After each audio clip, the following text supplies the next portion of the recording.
Gostaria de convidá-los a fazer uma grande viagem. Vocês gostam de viajar?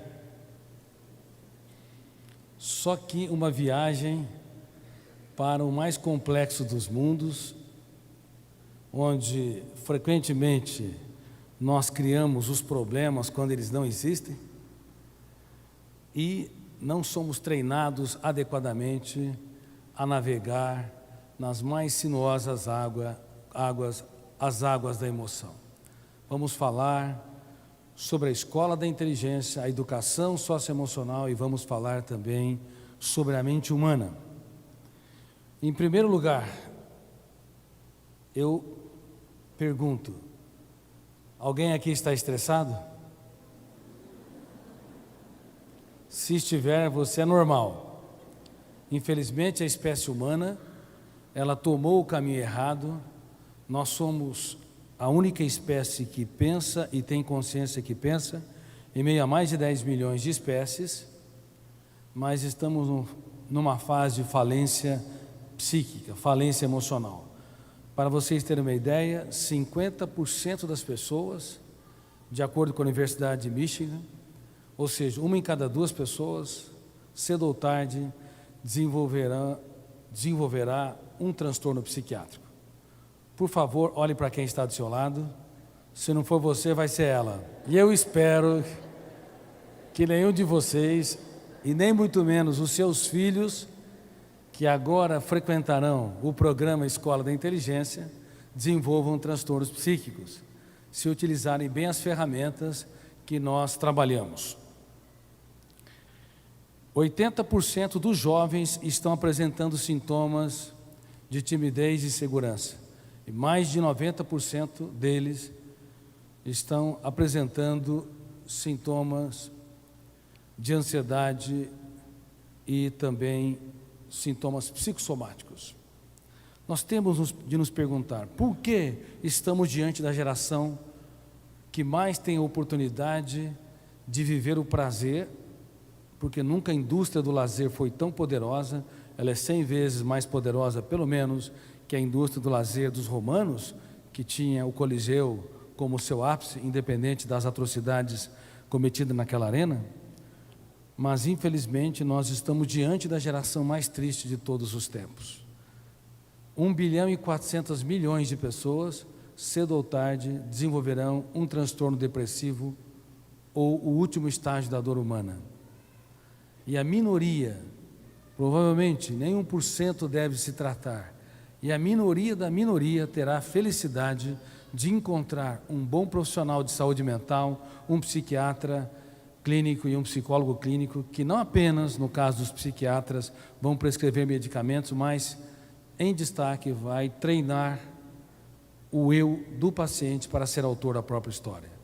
Portanto, estamos adoecendo coletivamente e quase nada estamos fazendo preventivamente. E o programa Escola da Inteligência objetiva, entre as mais importantes teses, objetiva a prevenção de transtornos emocionais. Depressão, fobias, ansiedades, transtornos alimentares, como bulimia, anorexia, vigorexia e assim por diante.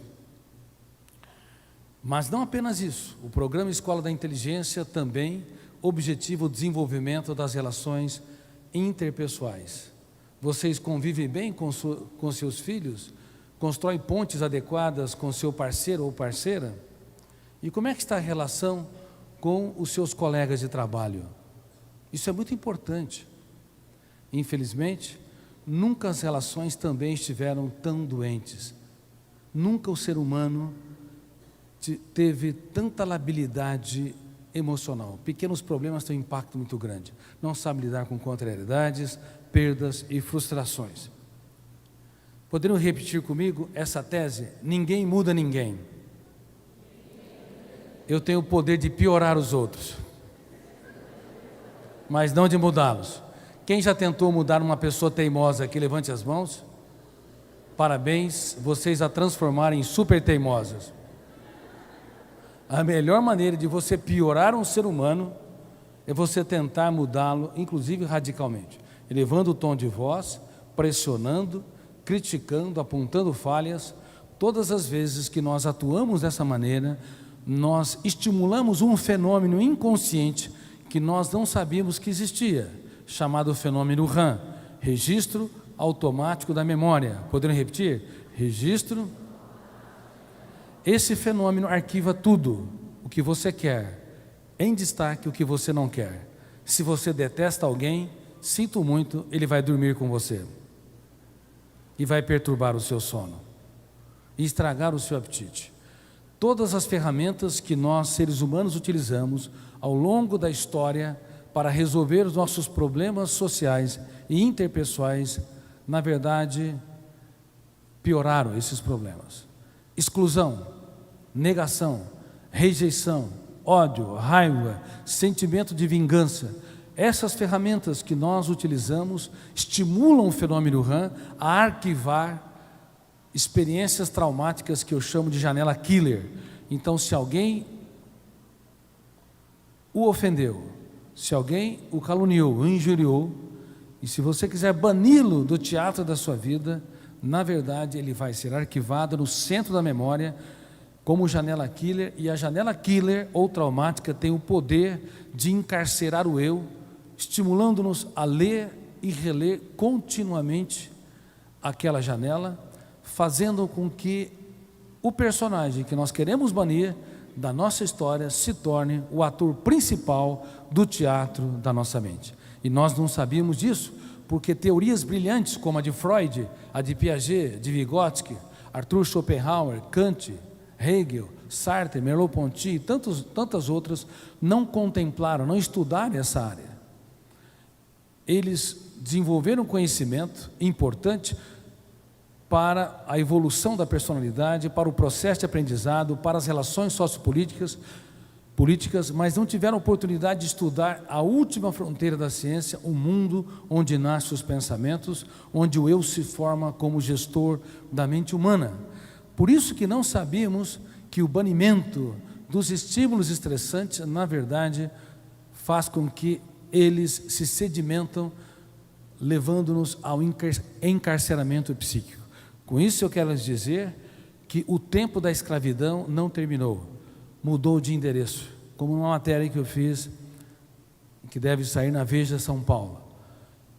Os escravos do passado eram algemados por ferramentas, correntes de ferro.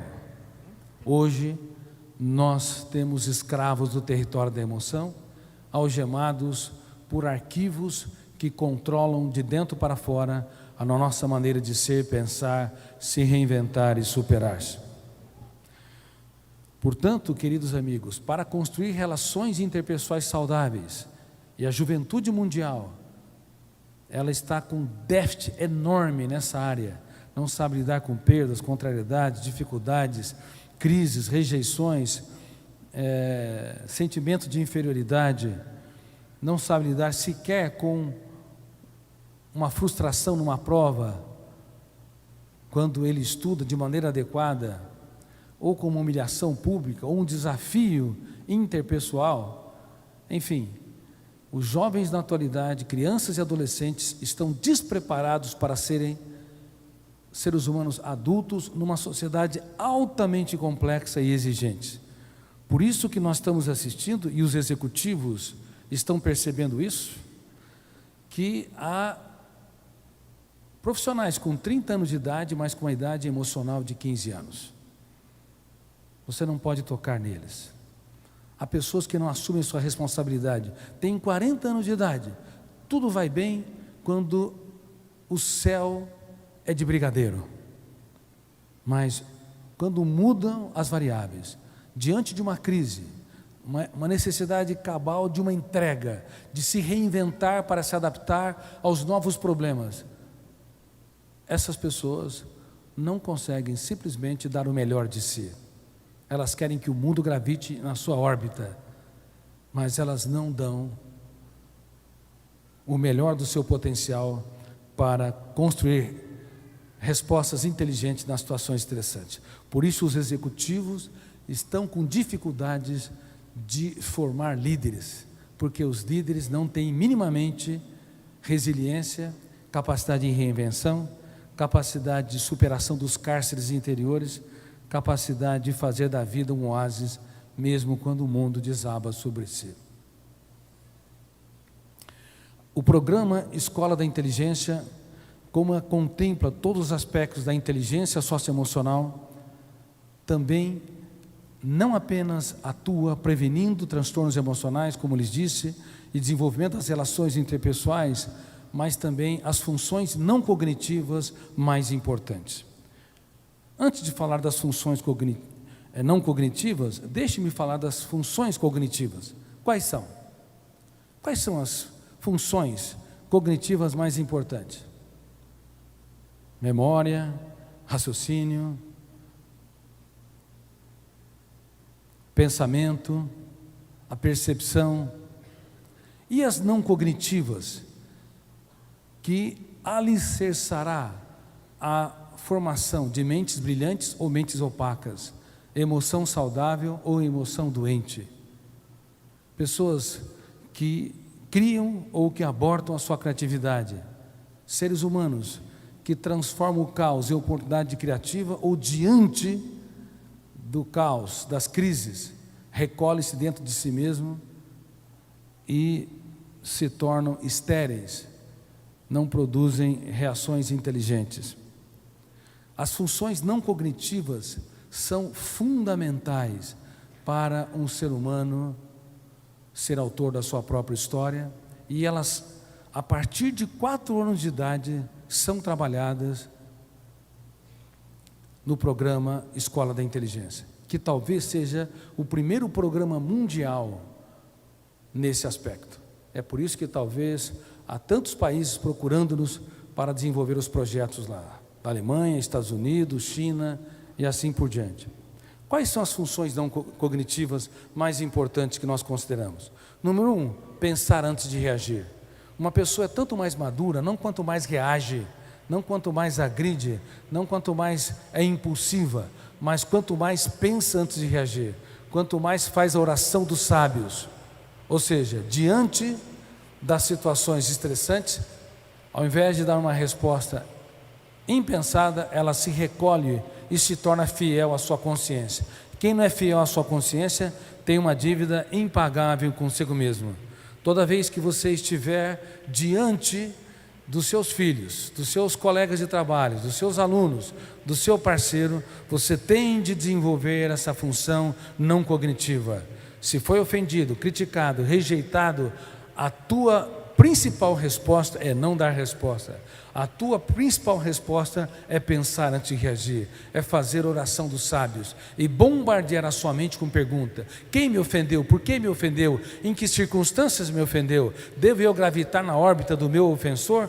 Quando eu recolho as armas, me interiorizo, eu então desenvolvo habilidade solene para não acidentar-me nas relações interpessoais e nem causar traumas nas pessoas que me rodeiam. Mas eu te pergunto, quem é especialista aqui em pensar antes de reagir? Quantas vezes nós machucamos as pessoas que nós mais amamos? Quantas vezes deveríamos abraçar mais e julgar menos? Quantas vezes deveríamos apostar mais e excluir menos, mas não o fazemos?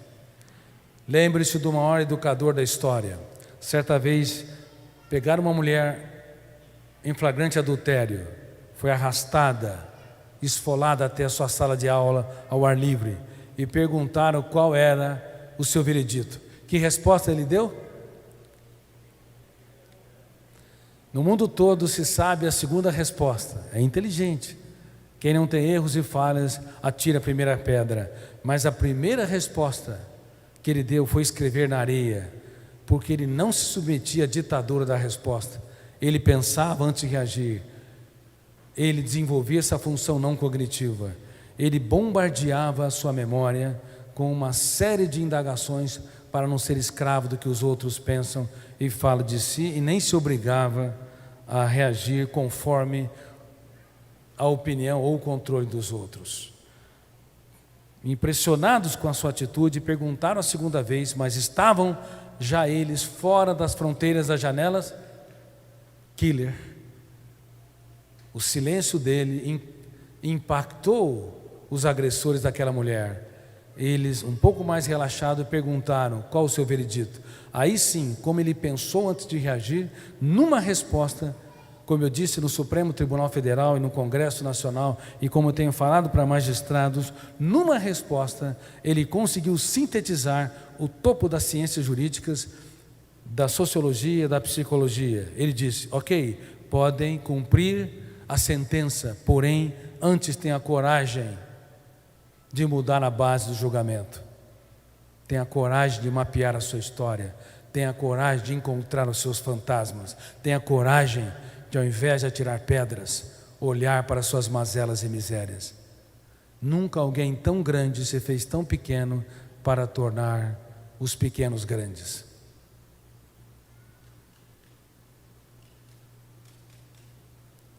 E nós atiramos pedras? Até profissionais de saúde mental, quando estão no foco de atenção, não são capazes de gerenciar sua ansiedade para dar respostas inteligentes nas situações estressantes. Na sociedade moderna, nós reagimos por uma função não cognitiva, doente, chamada estímulo-resposta. Fenômeno bateu, levou. Eu reajo sem controle mínimo diante de um foco de tensão. Quantos professores no mundo todo, quando vê um aluno tenso, agressivo, com conversas paralelas, ao invés de mudar a política educacional, ao invés de apontar falha e levar o seu aluno para dentro de uma janela killer, porque entendam bem, dois fenômenos entram em cena antes que o eu atue. O eu é o líder para produzir pensamentos conscientes. Eu produzo ideias, pensamentos, reações de acordo com minha vontade consciente. Eu estou lendo minha memória em milésimos de segundos e construindo cadeias de pensamentos e transmitindo segundo a direção do eu, como gestor da mente humana. O eu, então, é o agente consciente. Mas não apenas o eu produz pensamentos. Há dois fenômenos que em milésimos de segundos atuam: gatilho e janela da memória. Por exemplo, quando uma pessoa tem claustrofobia, o eu dela se programa: eu não vou ter medo quando entrar dentro de um elevador, porque o elevador é um meio de transporte, um dos mais seguros que existe. Ela entra no elevador, quando está lá, a mínima trepidação do elevador, detona o gatilho, primeiro fenômeno, inconsciente, abre uma janela killer, segundo fenômeno, o volume de tensão da janela traumática bloqueia milhares de arquivos, milhares de janelas com milhões de dados, o eu não tem acesso, num segundo momento, no segundo ato do teatro mental. Naquele momento se fechou o circuito da memória, e aquela pessoa tão inteligente reage como um menino no sol do meio-dia. É o mesmo fenômeno que ocorria com aqueles homens quando queriam eliminar aquela mulher.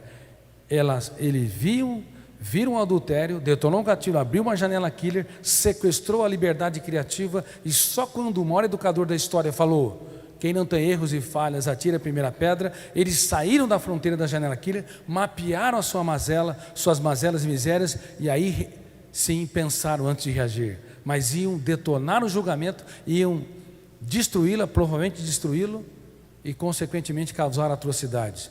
E esse fenômeno ocorre em todo o mundo, a cada momento em nossa história. Nós fechamos o circuito, detona-se o gatilho, abre uma janela killer, fechamos o circuito, e o nosso eu deixa de ser autor da própria história. Somos vítimas dos nossos traumas, das nossas fobias, da nossa arrogância, da nossa impulsividade. Por isso, reitero, até profissionais como de saúde mental, médicos, magistrados, advogados, brilhantes educadores, podem cometer atrocidades no microcosmo da sala de casa, e professores no microcosmo da sala de aula. Por isso, ao invés de apontar a falha de alguém, nós estamos suplicando em mais de 70 países que nós mudemos a política educacional. Uma pessoa complexa e difícil, se você apontar falha, ela vai ficar mais agressiva, mais tensa, ela vai se fechar. o circuito da memória vai se fechar e o eu dela vai deixar de ser Homo sapiens naquele momento e se tornará Homo bios, instintivo, animal. Então a melhor política educacional dentro da psicologia, da escola da inteligência, é você exaltar quem erra, valorizar a primeira pessoa.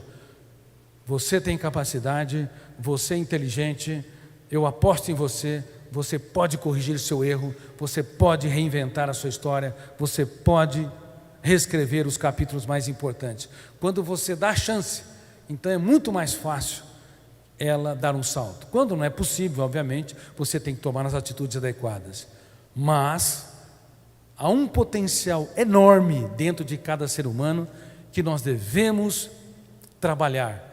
E se a pessoa tiver um eu minimamente maduro para reescrever a sua história, ela tem grande chance de dar um salto sem precedente. É por isso que depois de 2 a 3 meses, quando se aplica o programa Escola da Inteligência, as crianças começam a falar para os seus pais: papai, você perdeu o autocontrole. Porque elas começam a entender que nos focos de tensão é muito importante pensar antes de reagir. Primeira função não cognitiva. Segunda função, é muito importante o eu administrar os pensamentos. Terceira função não cognitiva, é fundamental o eu proteger a emoção para causar menos acidentes e para prevenir transtornos emocionais. É muito importante também outra função não cognitiva, expor e não impor as ideias. Expor de maneira clara, mas nunca elevar o tom de voz, pressionar, caluniar, intimidar. Muitos pais intimidam seus filhos. Quando eles erram, eles querem corrigir comportamentos e não corrigir a capacidade de pensar. Um crime educacional. Por isso, grande parte dos pais estão perdendo os seus filhos na atualidade. Sejam sinceros, eu quero falar de maneira aberta com vocês. Quem sente que às vezes perde o controle na relação com seus filhos? É difícil educá-los. Levante as mãos. Seja honesto. Praticamente todos. Não é fácil educar na atualidade. As crianças de 7 anos de idade têm mais informações do que o imperador tinha no auge de Roma. Mais informações. Num dia, uma criança registra na internet, televisão, games, celulares, mais informações do que o imperador romano registrava em um mês, dominando o mundo.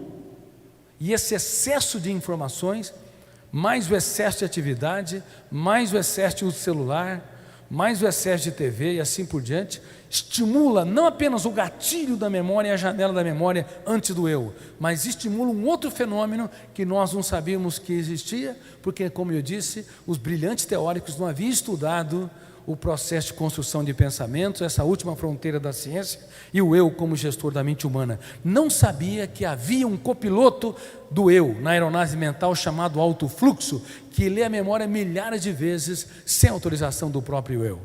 Vocês nunca pararam para pensar como a nossa mente é altamente complexa? Nós não interrompemos a construção de pensamentos? Até a interrupção já é um pensamento, é a consciência da interrupção. Nunca ficaram perplexos que nós criamos personagens, ambientes, circunstâncias, que fazemos o velório antes do tempo? Velamos os problemas ou ruminamos o passado? Nunca ficaram atônitos que quando você dorme, você de fato, teu corpo dormiu, mas a tua mente não dormiu? Quantos personagens, ambientes, circunstâncias, nos sonhos nós construímos? E quem constrói?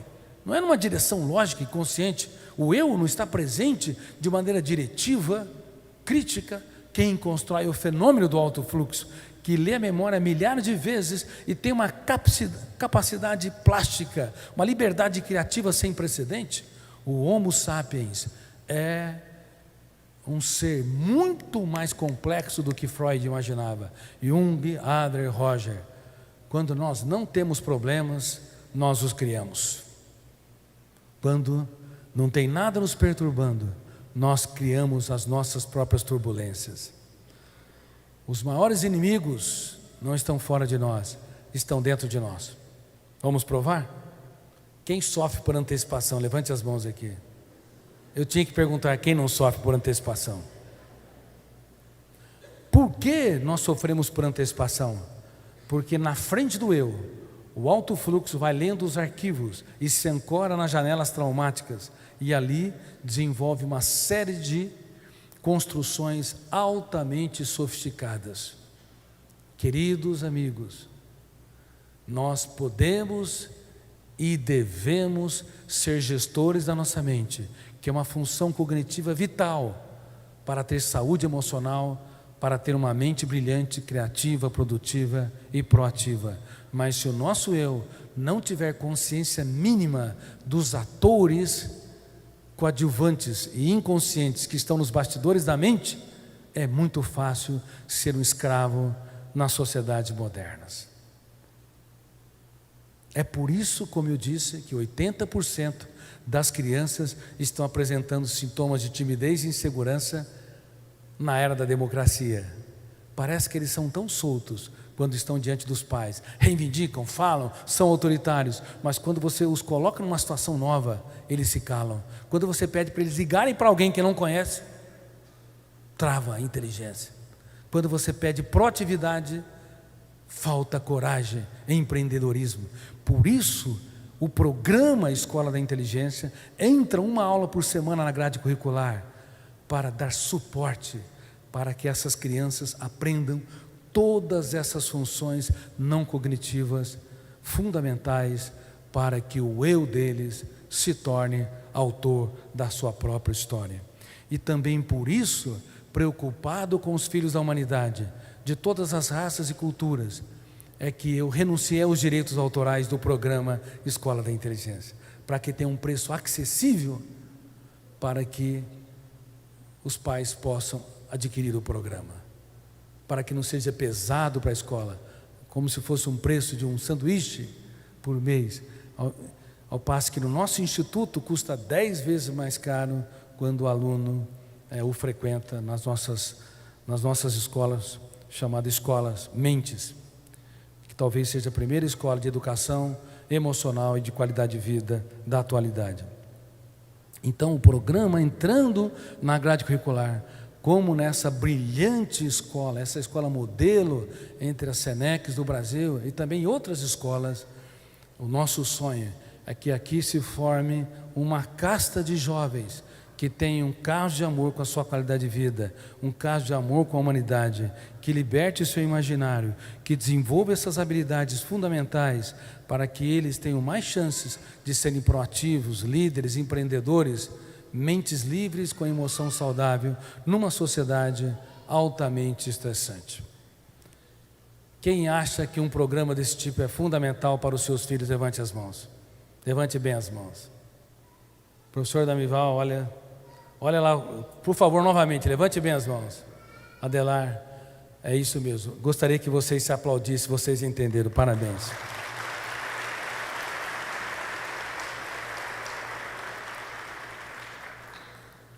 Nós estamos muito preocupados com o movimento da construção de pensamentos na atualidade. No passado, na medicina, nós achávamos que o labor físico excessivo era um grande vilão da qualidade de vida. Hoje nós sabemos que o labor intelectual, o trabalho intelectual exagerado e não gerenciado, ele é o maior vilão da qualidade de vida em todos os aspectos. Seja para a saúde emocional, seja para a sustentabilidade das relações interpessoais, seja para as relações do trabalho, para a criatividade, para a capacidade das pessoas transformarem a sua atividade profissional num oásis, num canteiro de soluções e de prazer. Pensar é bom, pensar com consciência crítica é ótimo, pensar demais é uma bomba contra a saúde psíquica e todas as outras consequências que eu falei socioprofissionais para vocês. Eu tive o privilégio de descobrir a síndrome do pensamento acelerado. Quem já ouviu falar sobre ela? Ótimo, grande parte aqui. Privilégio de descobrir essa síndrome e a infelicidade de saber que grande parte da população mundial é acometida por ela. E nós aceleramos o pensamento num nível tal que geramos sintomas proeminentes da síndrome do pensamento acelerado. Um desgaste que às vezes 10 braçais não sofrem. Há pessoas carregando o seu corpo no mundo todo, por exemplo, dando conferência nos Estados Unidos para centenas de profissionais da minha área, em aula de mestrado e doutorado, eu perguntei para a plateia: quem tem algum tipo de seguro? Claro, nos Estados Unidos tem seguro até para acidentes na calçada. Todo mundo levantou as mãos. Eu perguntei: quem tem seguro emocional? Ninguém se arriscou a levantar as mãos. Nós não fazemos seguro emocional e não gerimos pensamentos. E fiz um teste de qualidade de vida em relação à síndrome do pensamento acelerado. Qual o resultado? Tinha que internar quase todos.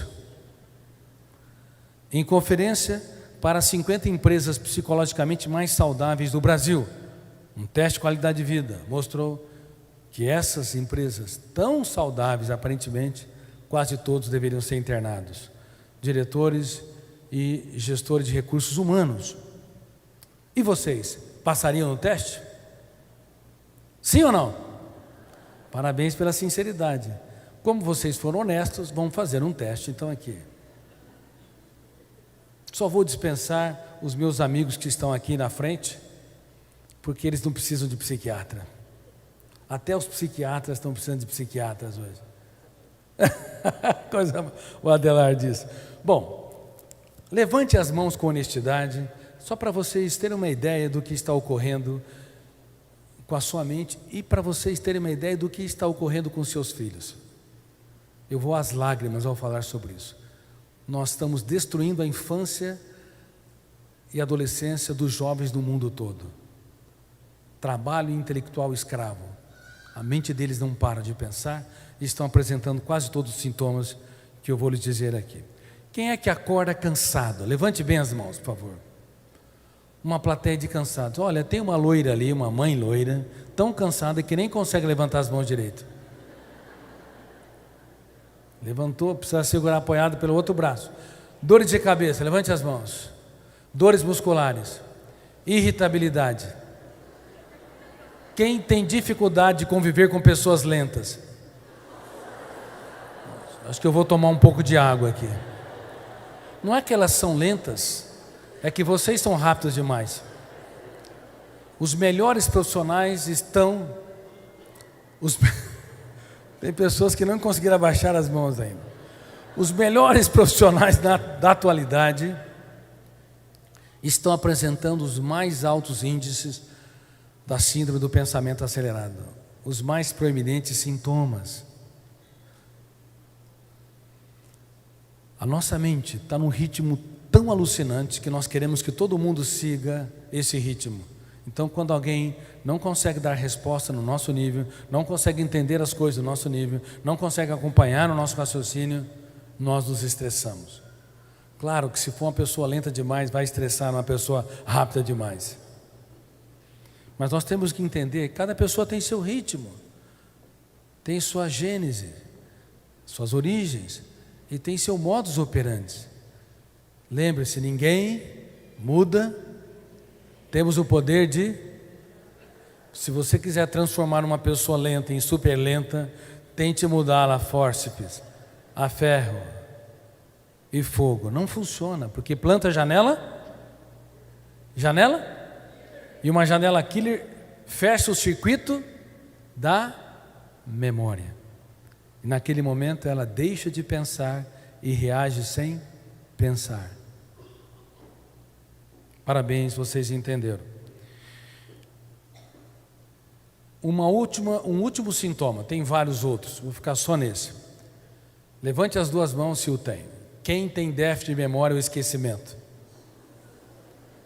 Quem não levantou as mãos é porque se esqueceu de levantá-las. Estamos tão esquecidos na atualidade que às vezes esquecemos o nome dos colegas de trabalho. E para não ficar chato, damos um jeitinho brasileiro. Qual o seu nome todo, hein? Para saber o primeiro nome? Tem pessoas que esquecem-se aonde estacionar o carro. Quem já esqueceu onde estacionou o carro? Levante as mãos. Olha lá, quase todo mundo. Aí alguns ficam tão preocupados e diz que eu no 190. Aí vem o guarda, faz o boletim de ocorrência, de repente ergue os olhos e encontra o bendito carro.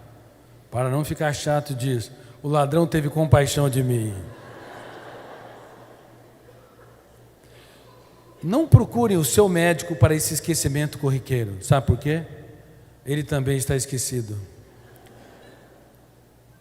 Déficit de memória na atualidade, déficit corriqueiro, claro, não vale se você esquecer o seu nome e nem o nome do seu parceiro ou parceira. Mas déficit na atualidade, normalmente, reflete um cérebro esgotado pela hiperconstrução de pensamentos. E o cérebro, como percebe que o eu, que deveria exercer a função não cognitiva de gestor da mente humana, como ele não exerce essa função, o cérebro desliga os arquivos, apaga o acesso aos arquivos ou às janelas da memória, e nós esquecemos de milhares de pequenas coisas durante o dia. Portanto, o déficit de memória não é um problema como se imagina, embora tenha algumas consequências. Ele é uma proteção cerebral contra um eu que não assume o seu papel de líder do teatro da mente humana, de ator principal, de gestor psíquico.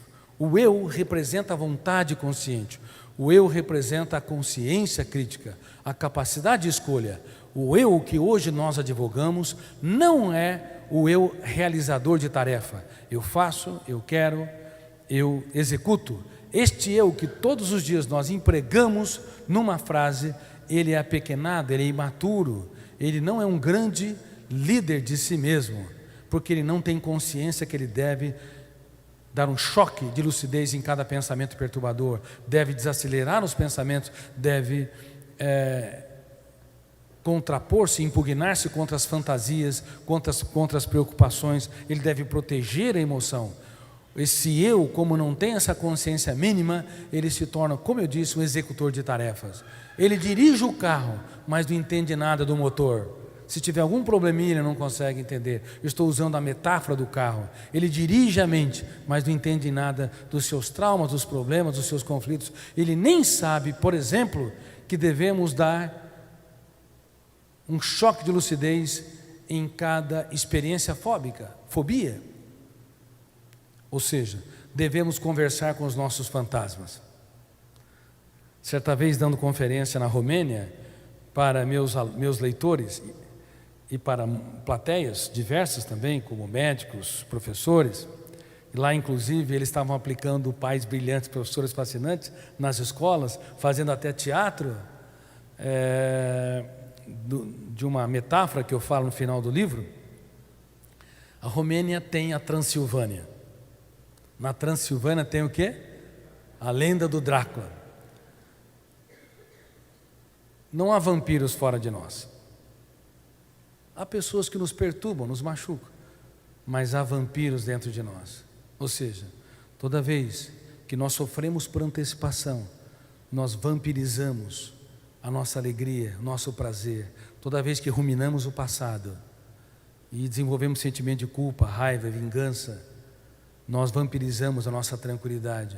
Todas as vezes que nós nos tornamos máquinas de trabalhar e não contemplamos o belo, não fazemos das pequenas coisas um espetáculo aos olhos, nós vampirizamos o prazer de viver. Há muitos fantasmas que o Homo sapiens cria ao longo da sua trajetória, e é quase que surpreendente que nós não fazemos a higiene mental, nós não conversamos, não desenvolvemos um autodiálogo com esses fantasmas, com essas fobias, com esses traumas, com esses conflitos. E deveríamos fazer. E nós estamos ensinando as crianças, os seus filhos, os seus alunos. Por isso que eu creio que vai começar a ocorrer algo aqui nessa escola. Muitos pais vão trazer filhos de outras escolas para cá, porque aqui, um dia, 2 dias, uma semana, um mês que você tem escola de inteligência, pode se dar ferramentas fundamentais que mudam uma história de vida, que pode inclusive prevenir suicídios. Vocês nem imaginam o que acontece quando as crianças entendem minimamente essas ferramentas. Por exemplo, os seus filhos vão aprender a técnica do DCD. Repitam comigo: duvidar, criticar e determinar. A dúvida é o princípio da sabedoria na filosofia. A crítica é o princípio da sabedoria na psicologia. E a determinação estratégica é o princípio da sabedoria na área de recursos humanos. Todos os dias, uma criança um adolescente, um adulto, ou alguém da melhor idade ou terceira idade, deveria fazer higiene mental através da técnica do DCD? Duvidar do quê? De tudo aquilo que me controla e é doente. Duvidar das falsas crenças, que eu não consigo, que eu não sou bonito, que eu não sou inteligente, que eu não consigo encantar as pessoas e não consigo me reinventar para superar os meus problemas. Quantas falsas crenças nós temos? Muitas falsas crenças. Todas as vezes que uma pessoa tem uma fobia, por exemplo, uma fobia social, medo de falar em público, é uma falsa crença. Quando ela vai começar a falar, ela tem taquicardia, porque entra numa janela killer.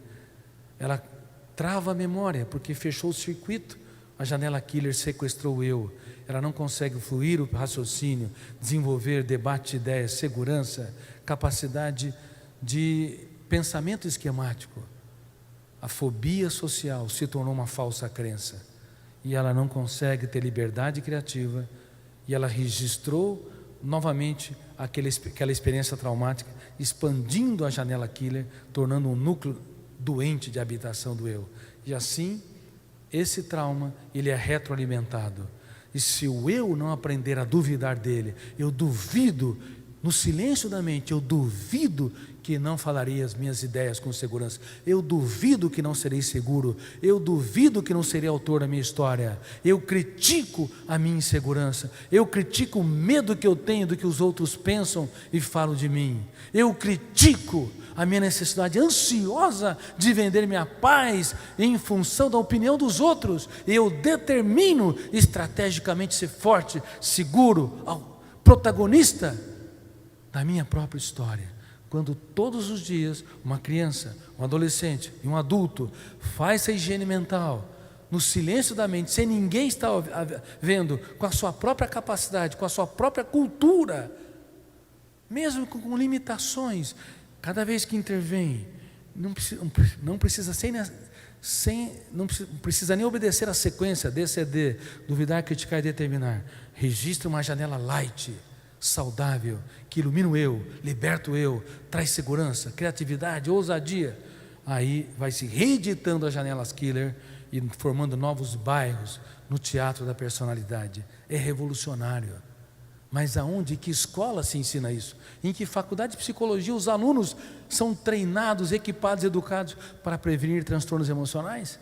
Em que escola americana se estuda as ferramentas básicas para o eu ser autor da própria história? Em que escola inglesa, chinesa, na Ásia, não se ensina? Nós estamos no tempo da pedra, com respeito à prevenção de transtornos emocionais, com respeito ao eu ser autor da própria história, com respeito ao eu reeditar o filme do inconsciente, com respeito ao eu dar um choque de lucidez dos fantasmas mentais.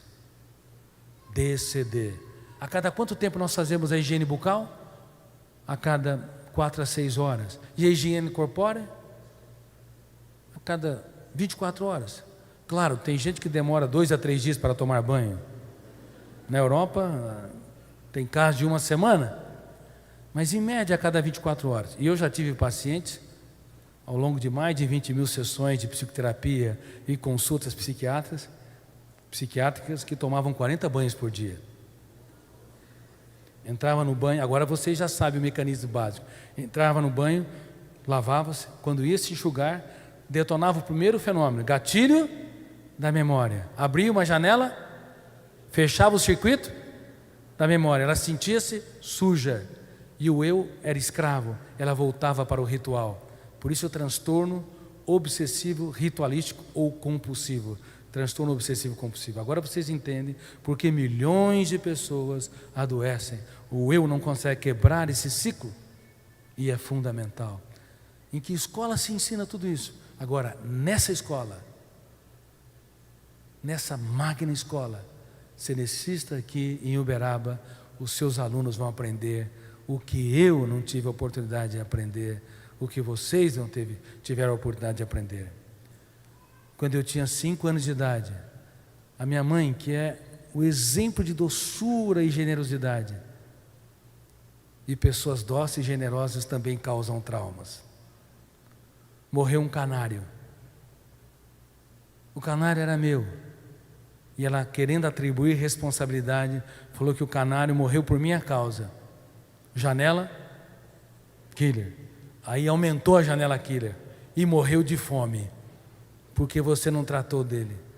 Aí aquela janela killer não era uma janela traumática comum.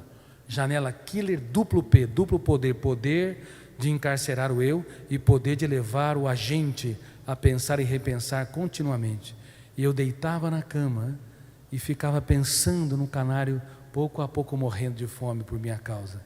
E eu desenvolvi uma hipersensibilidade, uma preocupação excessiva com a dor dos outros, e que me levou a um estado de angústia muito intenso, que eu tive que reciclar para não desenvolver uma grave depressão. Por isso que uma pessoa hipersensível costuma ser ótima para os outros, mas não para si. Não consegue proteger a sua emoção. É por isso que é tão fácil adoecer.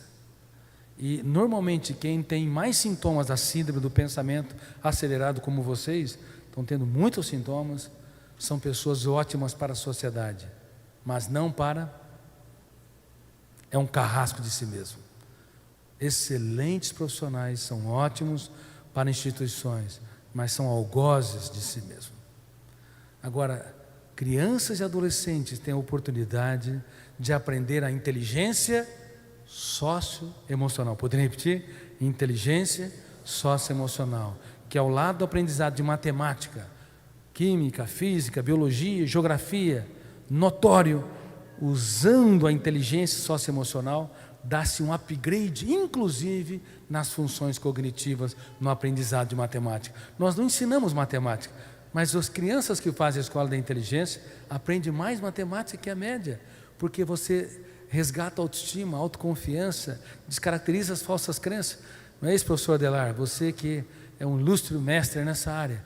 Nós libertamos o imaginário, estimulamos o ser humano a ser autor da própria história. Melhora a concentração, o rendimento intelectual, a capacidade, as ferramentas cognitivas, o potencial desses alunos para construir novas ideias.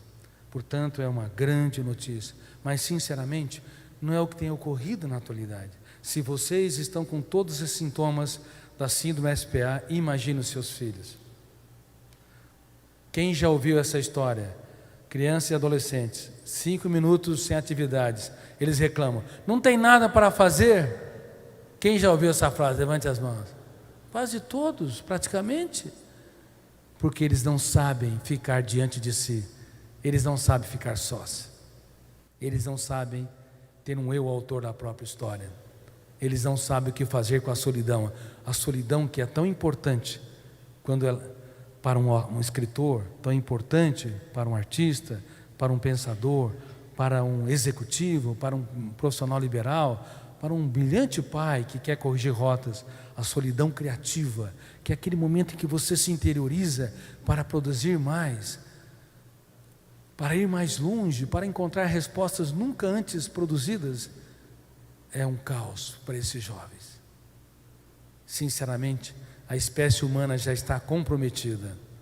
A próxima geração não vai dar conta do recado, dos graves problemas ligados ao aquecimento global, competição predatória, escassez de alimento, insegurança hídrica e assim por diante. A juventude mundial não está sendo preparada para os problemas gravíssimos que nós preparamos para eles. Uma armadilha sem precedente. Por isso escrevi livros como Petrus Logos. Quem já leu Petrus Logos aqui? Eu tenho um jovem que já leu Petrus Logos. Eu gostaria que vocês lessem e dessem para os seus filhos lerem. Ele falou que amou o livro Petrus Logos. Fala sobre o futuro da humanidade. É um Harry Potter inteligente. Harry Potter é uma saga interessante porque mostra fantasia, mas faltou doses de inteligência socioemocional para, ao invés de usar uma varinha, usar os recursos que estão dentro do ser humano para que ele possa não ter medo dos medos, enfrentar suas angústias, seus conflitos e escrever capítulos nobres nos momentos mais difíceis da nossa história. inclusive dar um choque de lucidez nos fantasmas chamado medo. Há muitos tipos de medo. Quais medos você conhece? Quais fobias? Falam para mim. Falem alto quem quer se manifestar. Medo do quê? Medo de tudo. É o medo genérico, medo do medo. O que mais? Medo de cachorro. O cachorro é o melhor amigo do homem, mas quando nós criamos um monstro em relação a esse animal, ele se torna o pior inimigo do homem. Medo do quê? Medo do escuro. Medo da esposa. Tem homem que tem medo da esposa. Medo da esposa ou medo do cartão de crédito? Dos dois. As mulheres estão dominando o mundo. Sem elas, nossos céus não teriam estrelas e nossas manhãs não teriam orvalhos. Obrigado por vocês existirem. Mas inventaram o cartão de crédito e os shoppings. Brincadeira à parte, tem que tomar cuidado, porque projetar no consumo o alívio da ansiedade é plantar ou arquivar mais janelas killer, que gera sentimento de culpa, que aumenta os níveis de satisfação e gera mais compra, e é uma teia, uma escalada sem fim. Medo mais do que? Medo de barata. Entra uma barata dentro de casa. Quem vê primeiro? Quem vê primeiro, o homem ou a mulher? Preconceito. Diz que as mulheres representam o sexo frágil, mas na verdade, eu estou convicto, pelo menos estou convicto como pesquisador da área, que as mulheres representam o sexo forte. Elas amam mais, se entregam mais, se doam mais, são mais éticas, dirigem melhor os seus carros, mas por estarem no fronte da batalha, são mais facilmente alvejadas. Claro que há exceções, há homens que também se doam nesse nível, mas as mulheres têm tendência a ter mais transtornos emocionais catalogados pela psiquiatria devido a essa entrega absoluta.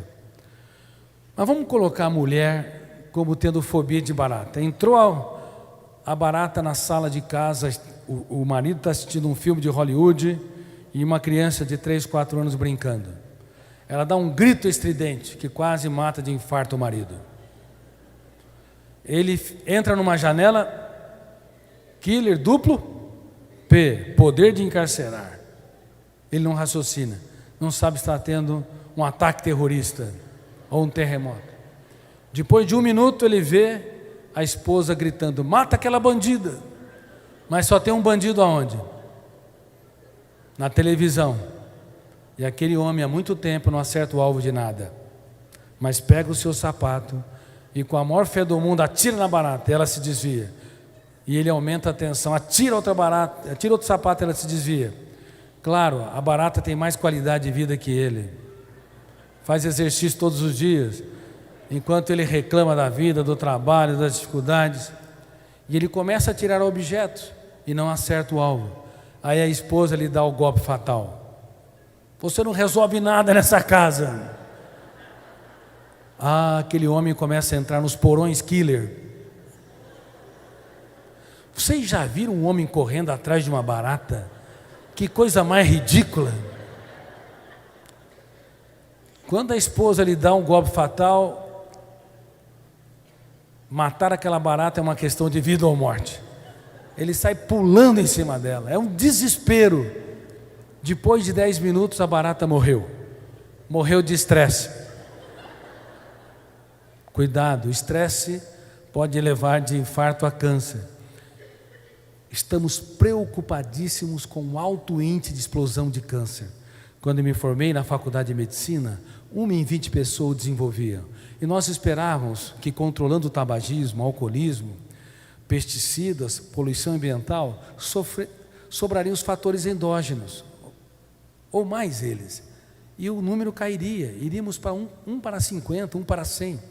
E eu trabalho com alguns colegas, com pesquisas, inclusive ligada a Harvard, de prevenção de câncer. Eu vou monitorando, orientando a parte psicológica. Sabe quanto nós estamos hoje? 1 para 4, 1 para 5.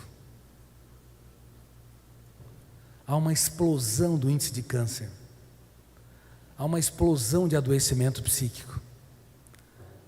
Suicídio, a cada 4 segundos uma pessoa tenta o suicídio na Terra. E a cada 40 segundos uma pessoa consegue morrer pelas próprias mãos. E nenhuma delas quer se matar.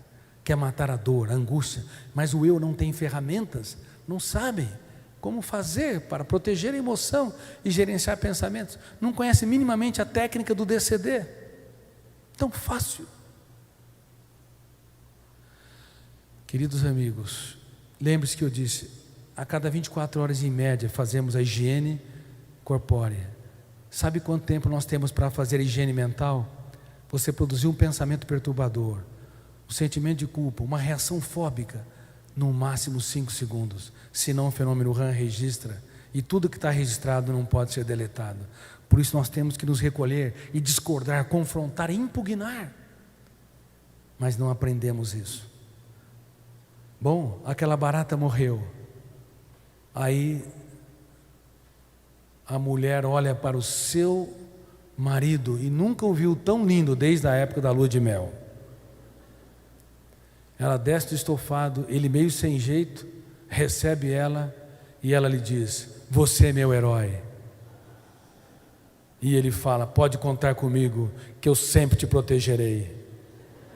E dá-lhe um beijo hollywoodiano. Moral da história: e eles foram felizes para sempre, até que outra barata aparecesse no ambiente. Outro estímulo estressante de qualquer ordem, que tira o ponto de equilíbrio do casal. Vocês conhecem casais que brigam a vida toda e não se separam? Quase todos nós conhecemos. Não apenas drogas viciam, comportamentos viciam, atritos viciam. Vira um inferno emocional. A relação de pais e filhos, que deveria ser calma, branda. Quando um pai vê um filho errar, ele deveria falar: filho, eu aposto em você. Elogiar o filho para depois criticar. Primeiro abrir a fronteira da janela killer para depois falar da falha. E nós fazemos o contrário no mundo todo. Erramos, traumatizamos, mesmo tentando acertar. Não, os pais não fazem isso. Humilham, criticam, apontam o erro, comparam e até sentenciam: você não tem jeito. Professores também, no microcosmo da sala de aula. Bom, mas nós temos que mudar o status quo das relações interpessoais. Por isso que 80% dos casais perdem seu romance nos primeiros 10 anos. Mesmo que eles não se separaram, perderam o prelúdio, o afeto, a aposta, o carinho. Eles não dão mais risada das suas tolices, não brincam mais, levam a vida a ferro e fogo. Fazem da sua história uma fonte de atritos. Pais e filhos, parceiros e parceiras, colegas de trabalho, vivem pelo fenômeno bateu-levou, escravos da síndrome do circuito fechado da memória. Uma outra síndrome que eu descobri e que infelizmente detectei que está na base dos gravíssimos problemas da nossa espécie, seja promovendo guerras, discriminação, traumas enormes, sejam na relação interpessoal entre pais e filhos, professores, alunos e assim por diante, os microtraumas das relações tão próximas e tão cotidianas. Nós precisamos entender que o nosso eu tem de proteger a emoção e gerenciar pensamentos, mas nós não fazemos porque vivemos numa sociedade superficializante. Nós voltamos nossa mente para o mundo de fora, mas não voltamos para o mundo de dentro. Conhecemos o pequeno átomo ao imenso espaço, até planetas que nós nunca pisaremos, mas não conhecemos o planeta psíquico. Nem entendemos como reeditar as janelas da memória. Por exemplo, aquele pai que deu escândalo diante da mãe, perante uma pequena barata, arquivou naquela criança de 3, 4 anos uma imagem superdimensionada. Aquele inseto nunca mais terá alguns centímetros. A partir de agora, ele será um dinossauro. A partir de agora será um monstro. Vai gerar uma reação fóbica desproporcional. Por isso é tão fácil traumatizar. Mais do que nós imaginávamos nas décadas passadas. E não precisa, como Freud imaginava, ter traumas nos primeiros 7 anos para desenvolver doenças no futuro. Hoje estamos claros, mesmo com uma infância feliz, uma adolescência saudável, quando uma pessoa passa por crises, perdas, frustrações, pressões no trabalho e não protege a sua emoção, ela pode adoecer. Quais são as ferramentas que nós utilizamos para proteger a emoção? Número 1, não ser um agiota da emoção. Agiota da emoção é semelhante como um agiota financeiro. Um agiota financeiro empresta e cobra juros caros ou baratos? Caros. O agiota da emoção são os pais que se doam, os maridos e esposas que se doam, os professores que se doam, os irmãos que se doam, mas cobram caro a fatura. Quem cobra demais dos outros? Levante as mãos. Muita gente. Quando nós cobramos demais sem perceber, nós plantamos janelas traumáticas que dificultam o eu ser autor da própria história. Quem cobra demais de si? Levante as mãos. Os melhores profissionais cobram demais de si. Quem cobra demais de si aumenta os níveis de exigência em 3 áreas para ser feliz, realizado e relaxado. Isso é muito sério. É por isso que celebridades, pessoas que tiveram sucesso financeiro, são multimilionárias, sucesso intelectual, são doutores, pós-doutor, pessoas brilhantes, mas são miseráveis com as suas posições, miseráveis morando em palácios, miseráveis com seus títulos acadêmicos, vivem de migalhas de prazer, mesmo sendo celebridades. Uma pessoa feliz é uma pessoa que aprende a proteger a emoção. A felicidade não é um dom genético e nem privilégio de uma casta ou de pessoas abastadas. A felicidade é, em especial, um dom das pessoas que intuitivamente ou sistematicamente, como nós ensinamos no programa Escola da Inteligência, operam ferramentas notáveis. Não cobrar excessivamente de si e nem cobrar dos outros. Número 3, entender que por detrás de uma pessoa que fere, há uma pessoa ferida. Ninguém te machuca se primeiramente não for machucado. Quando você dá descontos, você pode não mudar o outro, mas você se recicla. A vida fica mais suave. Caso contrário, conviver com uma pessoa é mais estressante do que conviver com milhares de animais. Cedo ou tarde, haverá frustrações, decepções na relação com essa pessoa. Você será frustrado e você também frustrará. Não há pessoas perfeitas. Então, a tolerância é um fator fundamental para a proteção emocional. Mas estamos vivendo numa era da intolerância. Crianças e adolescentes que deveriam ser tão tolerantes, eles não suportam minimamente ser chamados a atenção, não suportam um não suportam uma perda, não sabem o que fazer com as suas lágrimas. Serão adultos despreparados completamente para os desafios da vida. Uma outra ferramenta importante para proteger a emoção é saber que os fortes perdoam, os fracos excluem. E o perdão não é um ato heróico, o perdão é um ato nobre da inteligência. Não é uma questão de perdoar por perdoar, eu só perdoo quem eu compreendo. Compreender que por estar por detrás da cortina de quem fere, quem me ofendeu, por que ofendeu, que história ele teve, esse exercício intelectual me protege, porque eu acabo não vendendo a minha paz em função do outro. E essa é uma outra ferramenta para proteger a emoção. Não compre aquilo que não te pertence.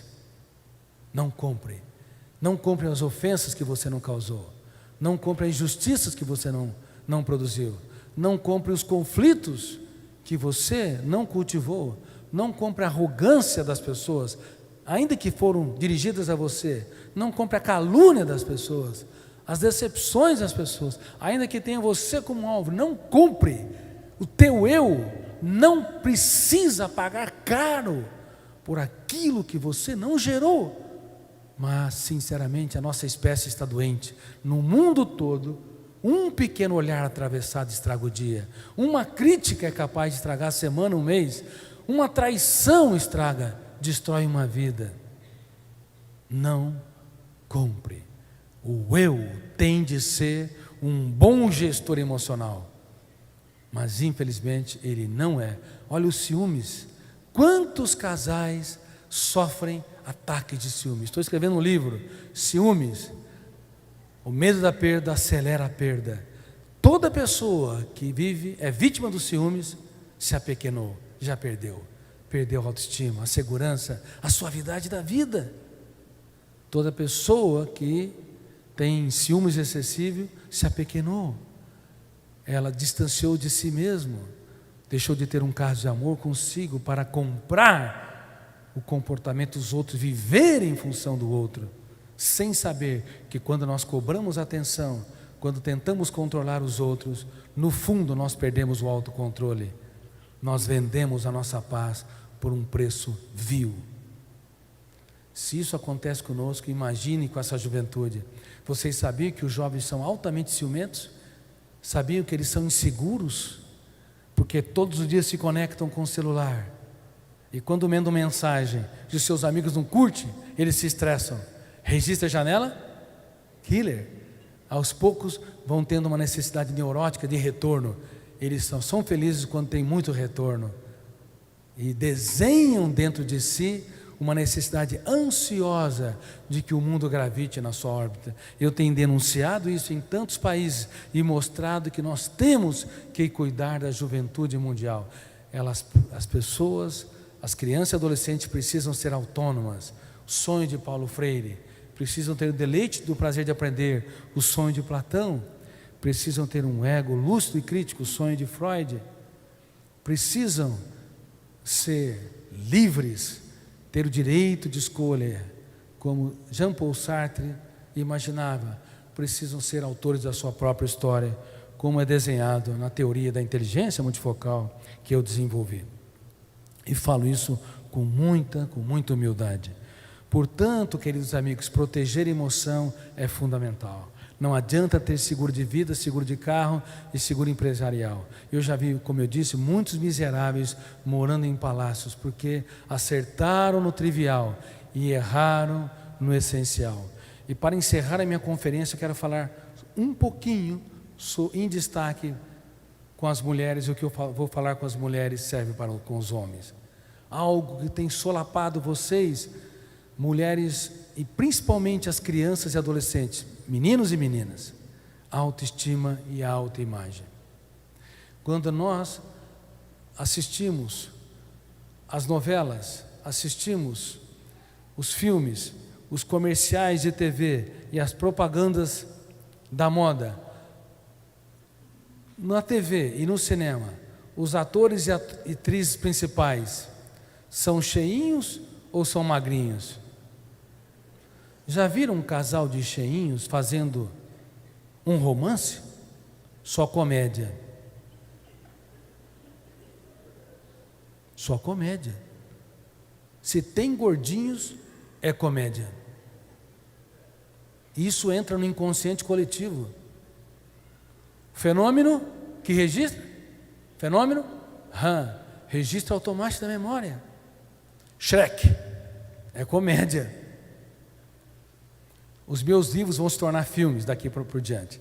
Provavelmente o Vendedor de Sonhos vai ser filmado no meio do ano, quem sabe no final do ano ou no começo do ano que vem. Ele estará nas telas, bem como o Futuro da Humanidade, o Felicidade Roubada, em sequência. Mas o cinema discrimina as mulheres. Você, quando vê alguém vendendo joias, ou vendendo um perfume, ou vendendo um celular nas revistas, são modelos magérrimas, esquálidas, desnutridas e às vezes doentes pelos padrões da medicina. O fenômeno Han então estabelece um padrão tirânico de beleza. Aí você coloca as mulheres diante do seu pior inimigo. Eu nem perguntei qual é, e já me responderam. Qual é? Espelho. Depois de milhares de imagens no inconsciente coletivo, vem a pergunta fatal: espelho? Sejam honestas. Existe alguém com mais defeito do que eu? Forma-se um padrão tirânico onde se valoriza os defeitos e não a qualidade. E beleza está nos olhos de quem? Mas seus filhos vivem isso? Vivem? Sim ou não? Debaixo das nossas mãos, os nossos filhos estão sendo torturados, os nossos alunos estão sendo vilipendiados, feridos, janelas traumáticas estão controlando a autoestima e a autoimagem, formando adultos que não têm um romance com a sua própria história, mal resolvidos. O que tem que mudar primeiro? Autoestima ou autoimagem? Parabéns, erraram. Mas obrigado pela palavra. É a autoimagem, é a maneira como você se interpreta, é a maneira como você se posiciona, é a maneira como o teu eu se enxerga como autor da própria história, que determina a maneira como você se sente. A emoção, ela se vincula à razão. A emoção depende da interpretação. Há pessoas a vida inteira que querem ter uma autoestima, a maneira de se sentir, querem ter tranquilidade, querem se sentir belas, importantes, proativas. Elas tentam, mas chafurdam na lama do continuismo, no cárcere da rotina. Se elas todos os dias aplicarem uma das técnicas que eu disse, chamada DCD, duvidar, criticar e determinar, elas vão mudar a sua autoimagem, vão ser autoras da sua própria história e, consequentemente, mudar a base da sua autoestima. E vão entender que beleza está nos olhos de quem vê.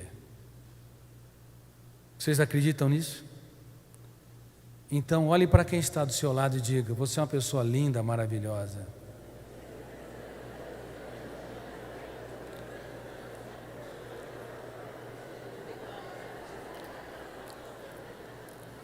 Beleza não pode ser vendida, comprada ou equipada. Beleza está nos olhos de quem vê. Por favor, todos os dias falem para os seus filhos. Se você não tem filhos que não estão matriculados aqui, alguém tem filho que não está matriculado aqui nessa escola? Tem vários, tem muitas cidades representadas. Por favor, ensine os seus filhos o que as crianças e adolescentes aprenderão aqui.